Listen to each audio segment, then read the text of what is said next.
మనతో పాటు నాగర్ జిల్లా యువ నాయకుడు బ్రహ్మయ్య ఉన్నాడు. ఆయన అడిగి తెలుసుకునే ప్రయత్నం చేద్దాం. చెప్పండి సార్, ఈ 18 నెలల రేవంత్ రెడ్డి సర్కార్ పాలన ఏ విధంగా ఉంది? నేడు ఈ తెలంగాణ రాష్ట్రంలో 1000 అబద్ధాలు చెప్పి తెలంగాణను మేము అది చేస్తాం ఇది చేస్తామని మాయమాటలు చెప్పి అబద్ధాలు చెప్పి ఓట్లు వేయించుకున్నటువంటి ఈ రేవంత్ రెడ్డి పాలన ఎట్లుందో తెలంగాణ ప్రజలకు ఈ 18 నెలల అర్థమైంది.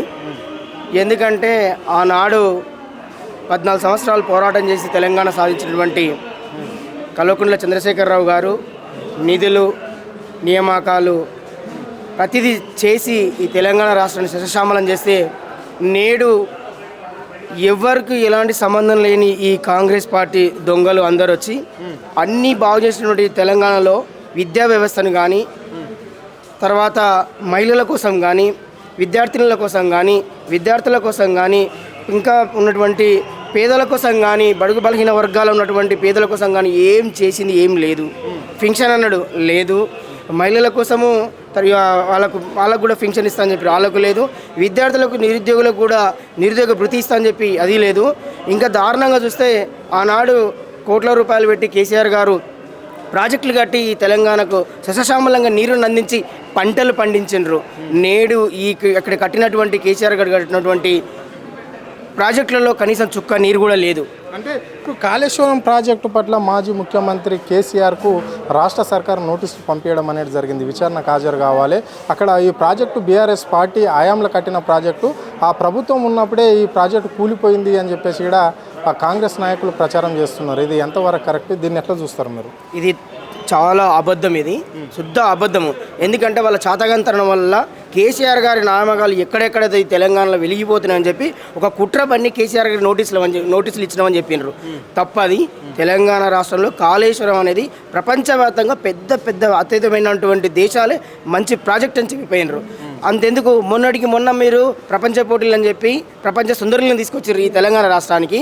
అది సెక్రటరియట్ చూడండి, యాదాద్రి చూడండి, తర్వాత వరంగల్ అది చూడండి, అన్ని చాలా ఉన్నటువంటి కేసీఆర్ గారు కట్టినటువంటి ప్రదేశాలకే మీరు ఈ అందాల బామలను తిప్పి మీరు ఈ తెలంగాణలో చాలా చూపించినారు. అక్కడికి వచ్చిన వాళ్ళు కూడా ప్రపంచ సుందరులు కూడా అడిగినారు ఎవరు ఇదంతా చేసిందంటే కేసీఆర్ గారు చెప్పినారు, పబ్లిక్ చెప్పినారు, ఇక్కడ ఉన్నటువంటి ఉద్యోగస్తులు చెప్పారు, ప్రతి ఒక్కరు చెప్పినారు.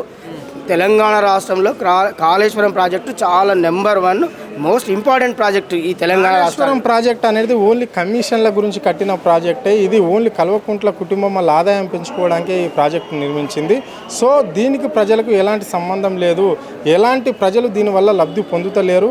ఏదో సోపసాప్ ప్రాజెక్టు కట్టినమని బీఆర్ఎస్ నాయకులు గొప్పలు చెప్పుకుంటున్నారు. అలాంటి ప్రాజెక్టు కాంగ్రెస్ గవర్నమెంట్ ఎన్నో కట్టింది భారతదేశంలో అని చెప్పేసి కూడా కాంగ్రెస్ నాయకులు దీన్ని వ్యాఖ్యలు చేయడం అనేది జరిగింది. ఇలాంటి వ్యాఖ్యలు మీరు ఎట్లా చూస్తారు? ఎక్కడ కట్టింది?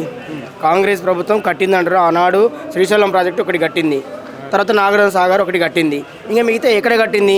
ఒకటి కడితే ఒకటి జోరాలలో ఒక ప్రాజెక్టు కట్టింది. మిగతావన్నీ అక్కడ కట్టిన ప్రాజెక్టులన్నీ గోదావరి నీళ్ళని వృధా అయిపోతుంటే కేసీఆర్ గారు కమిషన్ల కోసం ప్రాజెక్టులు కట్టలే. పేదలు పంటలు పండించుకోకుండా వలసలు వెళుతుంటే మా ఉమ్మడి మహబూబ్నగర్ జిల్లాలో వలసలు వెళ్తున్నారు వాళ్ళు బొంబాయికి. వాళ్ళ వలసలు కన్నీళ్ళు చూడలేకనే ఈనాడు కాళేశ్వరం ప్రాజెక్టు తీసుకొచ్చి సస్యశ్యామలంగా నిర్మించిండు.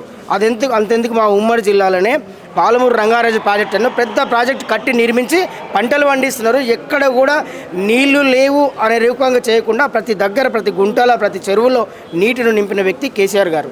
కమిషన్లు ఎందుకు తీసుకున్నారండి? కమిషన్లు తీసుకునేది మీరు.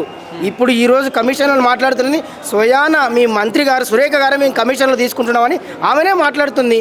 ఇంకెవరు మాట్లాడుతున్నారు? మీ మంత్రులే చెప్తున్నారు కదా కమిషన్లు తీసుకునేది రేవంత్ రెడ్డి పాలన అని మీ మంత్రులే చెప్తున్నారు. ఎక్కడ లేదా కేసీఆర్ గారు కేటీఆర్ గారు కమిషన్లు తీసుకుంటున్నారని? ఇది అబద్ధం అండి. ఇది తప్పుడు ప్రచారం చేస్తారు ఈ తెలంగాణలో. కేసీఆర్ గారు ఇప్పటికి కూడా మీ 18 నెలల పాలన చూడండి, ఎక్కడ వెళ్ళినా కూడా గ్రామాల్లో కానీ ముసలోళ్ళు కానీ అంత దారుణంగా ఏంటంటే ముసలోళ్ళకి ఫింక్షన్ లేక ఉండని పరిస్థితులు ఉన్నారండి. 2-3 నెలలైనా కూడా ఫింక్షన్లు ఇవ్వడం లేదు. నిరుద్యోగ భృతి అని ఇచ్చిండ్రు. కళ్యాణ లక్ష్మి ఇస్తామన్నారు, కళ్యాణ లక్ష్మి లేదు. తులం బంగారం అన్నారు, తులం బంగారం లేదు. ఏదీ లేదు ఈ తెలంగాణ రాష్ట్రంలో.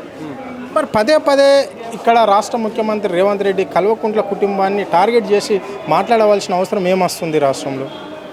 అంటే ఇది ఎక్కడ తను రాజకీయ పరంగా నేను వెనక్కి పడిపోతానో, వీళ్ళని 5 మందిని ఈ కల్వకుంట్ల కుటుంబాన్ని నేను టార్గెట్ చేసి మాట్లాడితే హైలైట్ అవుతాను అనుకుంటున్నాను, కానీ తప్పు. రేవంత్ రెడ్డి గారు మీరే స్వయాన ముఖ్యమంత్రి అని మర్చిపోయి ఉత్తమ్ కుమార్ రెడ్డి ముఖ్యమంత్రి అని మీరు చెప్తున్నారు.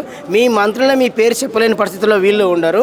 మీకు ఇంక ఎక్కడ వీళ్ళని మాట్లాడుతున్నారు? ఫస్ట్ మొదటగా మీరు మార్చుకోవాల్సింది మీ మంత్రులకు, మీ ఎమ్మెల్యేలకు, మీ కార్యకర్తలకు ఫస్ట్ ట్రైన్ ఇవ్వండి. నేనే ముఖ్యమంత్రి అని చెప్పుకోండి.